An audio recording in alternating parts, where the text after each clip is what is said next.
뜻으로 읽는 성경, 오늘은 창세기 16장부터 19장까지 같이 읽어보도록 하겠습니다. 16장은 감찰하시는 하나님, 하갈에게 나타나신 하나님이죠. 16장 하갈과 사라 사이에서 가정에서 일어나는 일들을 다루는 말씀이라고 생각할 수 있겠습니다. 그런데 먼저 16장을 이해하기 위해서 15장과 17장을 연결해서 먼저 한번 살펴보고 16장을 읽도록 하겠습니다. 15장은 소위 횃불 언약이라고 할 수 있는 아주 중요한 말씀이죠. 아주 간단히는 400년 후에 너희가 다시 돌아올 것이라. 400년 동안 이방에서 객이되고 4대 후에 그리고 나서 다시 약속의 땅으로 돌아오게 될 것이다. 출애굽을 미리 예고해 주신 말씀이죠. 반드시 약속의 땅으로 돌아오게 될 것이라. 하나님께서 그들을 버려두시지 아니하고 약속의 땅으로 인도하실 것을 약속하시는 말씀입니다. 뿐만 아니고 그들이 아브라함의 자손이 번성해서 하나님 나라를 세우가는 하나님의 백성들로 살게 될 것을 말씀하시는 이 하나님의 언약의 내용은 양쪽에 번제물이라고 할 수 있는 짐승의 양쪽 제물을 쪼개어 넣고 이 사이로 불이 지나갔죠. 횃불이 성령의 불, 하나님의 불이 지나가게 되어서 이렇게 불꽃이 지나가서 하나님께서 마치 내가 한 이 약속을 반드시 지킬 것이라 하고 하나님의 약속을 아브라함이 분명히 볼 수 있도록 풀무가 보이는 타른 횃불이 쪼갠 고기 사이로 지나갔다 해서 횃불 언약이라고 합니다. 한번 생각해 보시면 하나님께서 이 약속을 반드시 지키겠습니다. 지키겠다 하는 약속이죠. 그런데 계약서라고 생각하면 하나님이 성령의 도장을 찍어준 곳이 15장입니다. 그리고 17장은 할례 언약이라고 하죠. 이 언약의 징표로 너희가 다 할례를 받으라. 이건 아브라함이죠. 사람에게 불 도장을 찍고 피 도장을 찍는다라고 생각해 볼 수 있겠습니다. 약속을 지키겠다고 하나님께서 성령의 인을 쳐주시고 또 사람 쪽에서 이 약속의 백성으로 살겠습니다 하고 하나님이 주신 언약을 가진 사람입니다 하는 하나님이 주신 증표를 새겨라 해서 할례를 받게 되었습니다. 마치 하나님과 사람 사이에 쌍방에서 계약을 체결하여 도장을 찍는 것처럼 아주 신비로운 장면이지 않겠습니까? 그 사이에 16장이 있다는 것이죠. 그래서 하갈이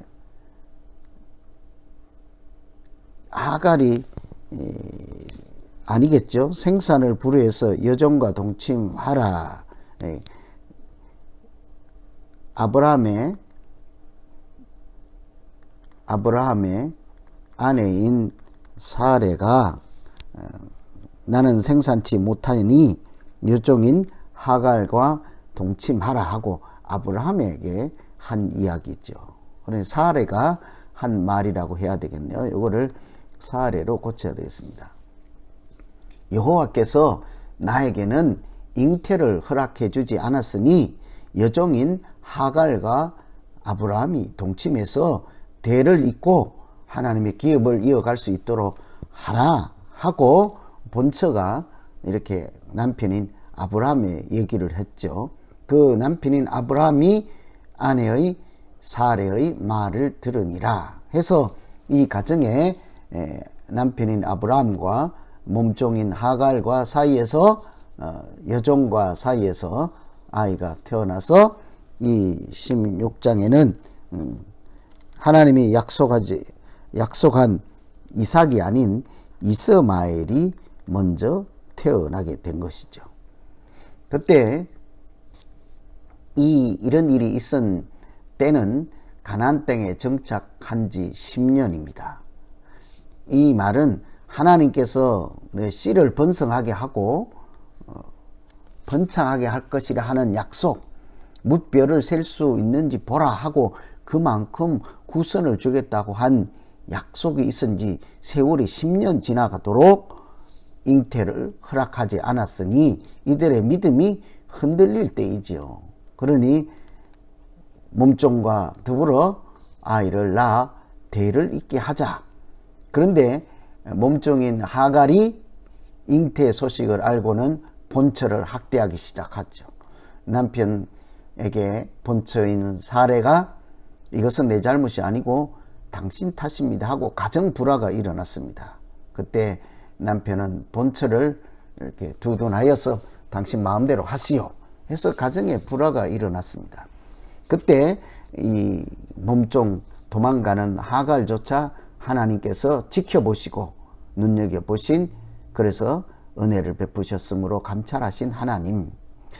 그런데 이 사건만 보면 가정 불화 정도로 볼 수 있지만 앞에 있는 횃불 언약을 생각해 보시고 반드시 사내 만에 돌아오게 될 것이며 무뼈를 셀 수 있는지 너 자손이 이렇게 엄청난 자손이 번성하게 될 것이라는 약속을 하나님께서 불도장을 찍어준 바로 다음입니다. 16장이 나오잖아요. 15장.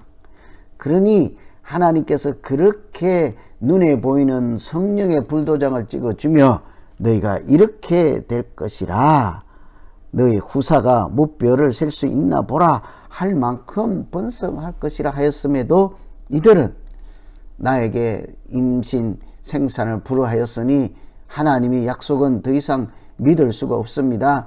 기다릴 수가 없습니다. 이제는 우리 마음대로 하겠습니다. 이런 일이 있었다는 거죠. 이 믿음이 흔들릴 때조차 하나님께서 어떻게 하십니까? 그것이 17장인 거예요. 다시 너는 내가 했던 불도장, 성령의 불이 지나갔던 횃불 언약을 기억하지 못하느냐? 이제는 너 몸에 하나님의 언약의 증표를 새겨라. 그것이 할례이지 않겠습니까? 믿음이 흔들려서 10년이도록 자녀가 없고 후손이 없고 하나님의 약속의 씨가 보이지 않을 때 흔들리는 그들 두 아브라함과 아브라함의 아내에게 하나님께서 내 약속은 허투루 하는 약속이 아니고 반드시 지켜질 약속인 것을, 하나님의 약속인 것을 너희 몸에 언약의 증표로 가져라 하고 주신 것이 할례 언약이죠. 그러면서 하시는 말씀이 나는 전능하신 하나님이라 반드시 번성케 하리라 하죠. 앞에 뭐 했습니까?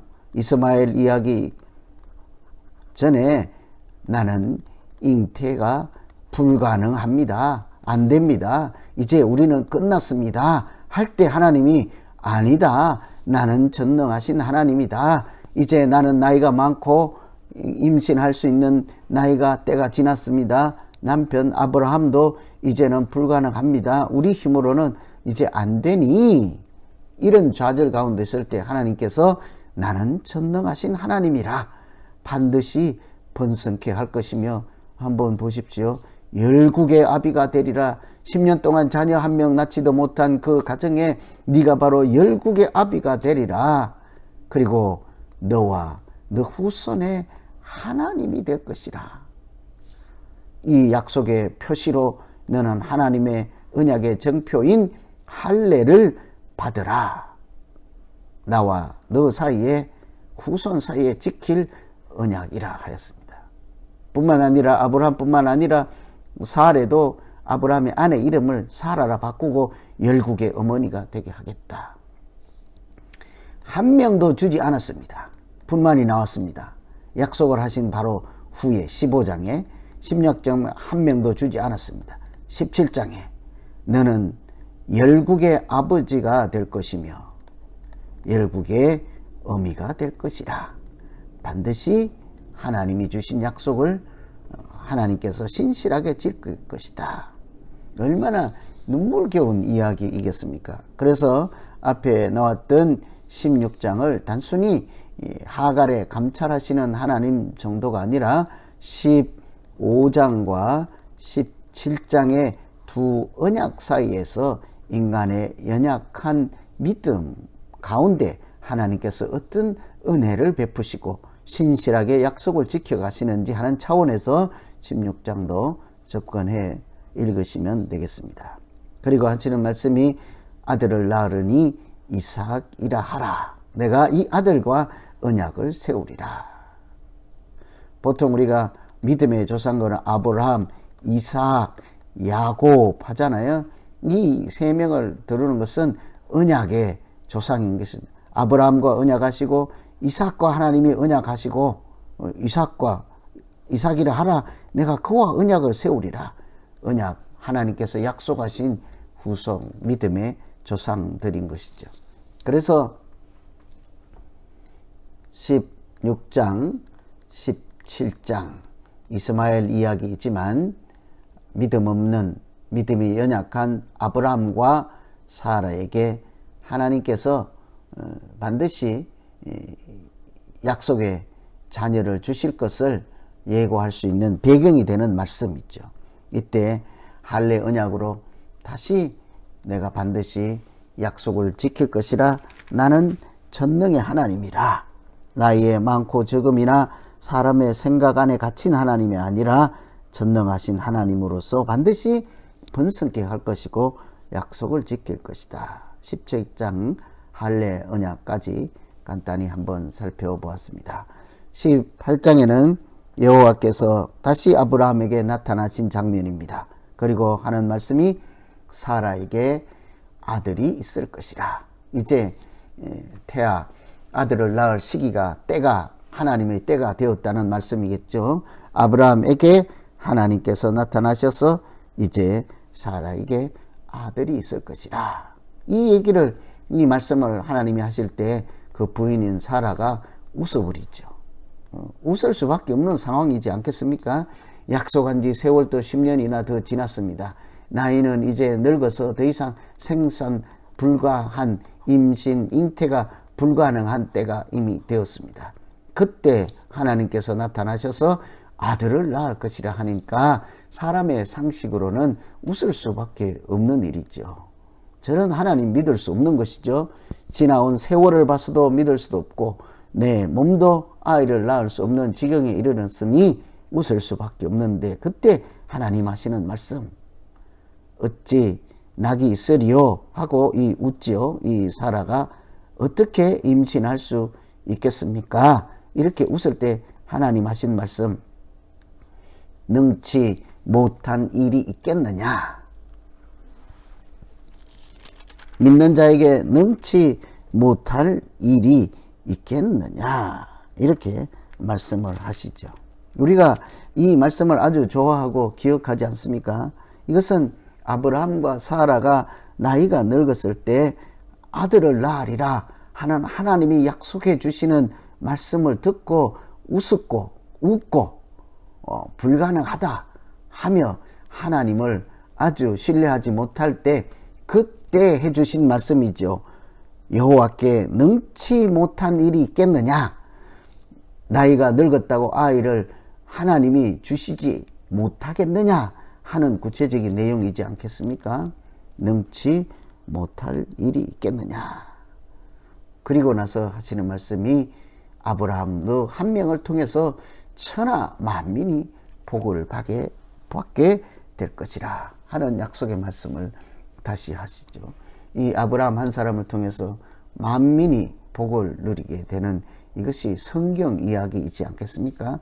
아브라함이 이삭의 약속의 아들로 이렇게 이어오면서 천하 만민이 복을 누리게 되는 것은 바로 이 아브라함의 후손으로 오신 예수 그리스도로 말미암아 만민이 기도하는 집이라고 하는 것처럼 만민이 구원의 은총을 예수 그리스도 십자가를 통해서 누리게 될 것이라 하는 말씀이죠. 이런 일이 있은 다음 아브라함을 만난 다음에 하나님의 사자들이 소돔과 고모라를 향해서 갑니다. 그곳에 악이 가득하여서 그곳을 멸하려 할 때 아브라함이 의인을 악인과 함께 멸하시려 하십니까? 이런 이야기를 하죠. 아브라함의 기도입니다. 그래서 하나님께서 소돔과 고모라를 멸하기 위해서 그곳에 가실 때 아브라함이 하나님을 말리며 의인과 악인을 함께 멸하시겠습니까? 만일 그곳에 의인이 50명 있으면요, 하나님 뭐래요? 10명을 인해서도 멸망시키지 않겠다 하니까 당연히 50명만 있어도 45명만 있어도 40명, 30명, 20명, 10명만 있어도 하나님은 그것을 멸하지 않겠다 하는 말씀이지 않겠습니까? 그처럼 하나님은 어찌하였든 그 약속의 씨를 통한 하나님 나라 세우는 일을 눈물겹게 신실하게 전능하신 하나님으로 인도해 가시는 것을 볼 수가 있지요. 이렇게 16장, 17장, 18장까지 이렇게 읽고 지나오면서 이제 오늘 마지막 19장에는 소돔과 고모라 이야기가 등장합니다. 그들이 하나님의 사자 두 천사가 소돔에 이르렀을 때 롯이 이 천사를 주의 사자를 영접하죠. 그러나 그 소돔 사람들은 롯이 영접한 하나님의 사람 주의 사자들을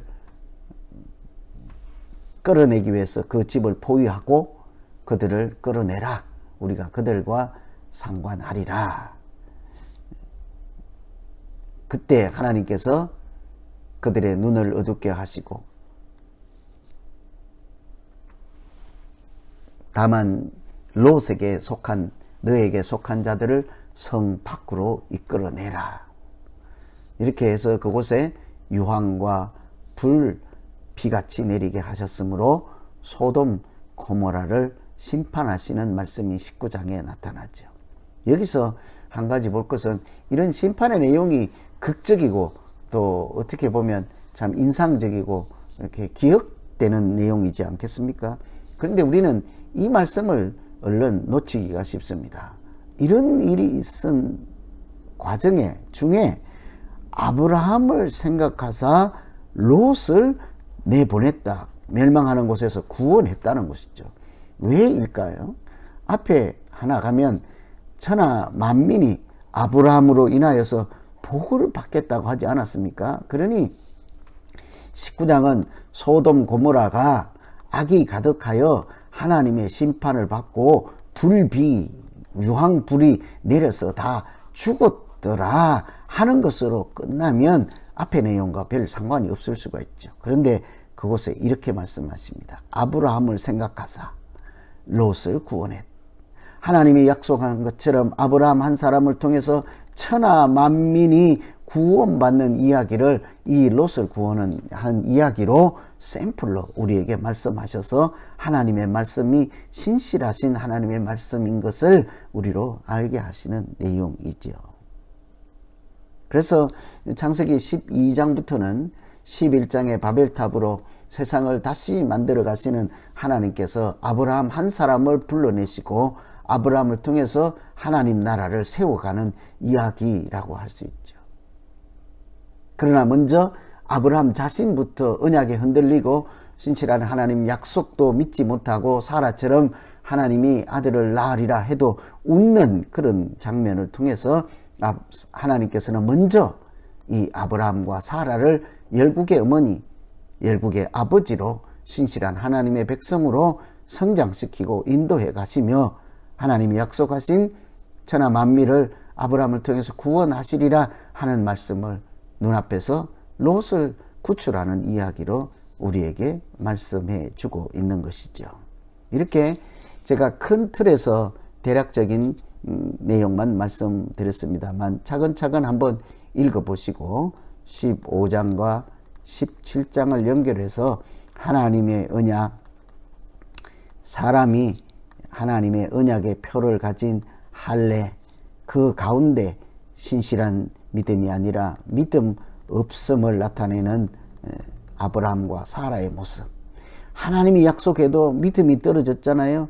다시 하나님은 그 믿음을 불러일으키고 언약의 징표까지 주시는 하나님을 보시고, 이때 18장, 19장을 통해 천하 만민이 아브라함을 통해서 구원받으시는 하나님의 구원, 하나님의 사랑, 하나님의 은총을 눈여겨보시면서 같이 한번 읽어보시면 되겠습니다. 오늘은 여기까지 하시고 다음 주에 다시 20장부터 계속해서 읽도록 하죠. 기도하고 마치겠습니다. 하나님 아버지, 하나님의 큰 뜻과 오묘한 진리를 담고 있는 이 하나님의 말씀을 사람의 머리로와 지식과 사람의 능력으로는 도무지 감당할 수 없음을 항상 시시때때로 깨닫고 또 깨닫습니다. 그때마다 우리의 연약함, 믿음 없음을 불쌍히 여기시고 성령 하나님께서 우리에게 말씀하여 주심으로 하나님의 말씀, 약속의 말씀이 보여지게 하시고 읽혀지게 하시고 감동의 말씀, 생명의 말씀으로 우리 마음밭에 심어질 수 있도록 도와주시고 인도하여 주시옵소서. 아브라함 한 사람을 통해서 하나님 믿음의 조상으로 만들어 가시고 성장시켜 가시는 하나님을 통해서 우리가 우리의 믿음과 연약함을 여전히 붙잡아 주시고 언약하신 하나님, 신실하신 하나님을 우리도 아브라함이 하나님 만난 것처럼 만나게 하시고 롯이 아브라함 통해서 구원받은 것처럼 예수 그리스도를 통하여 십자가의 보혈로 다 하나님의 자녀로 살아가는 길에서 떠나지 않게 하시고 오늘 또 승리하며 살아가는 우리 모두 되게 하여 주시옵소서. 예수님 이름으로 기도하옵나이다. 아멘.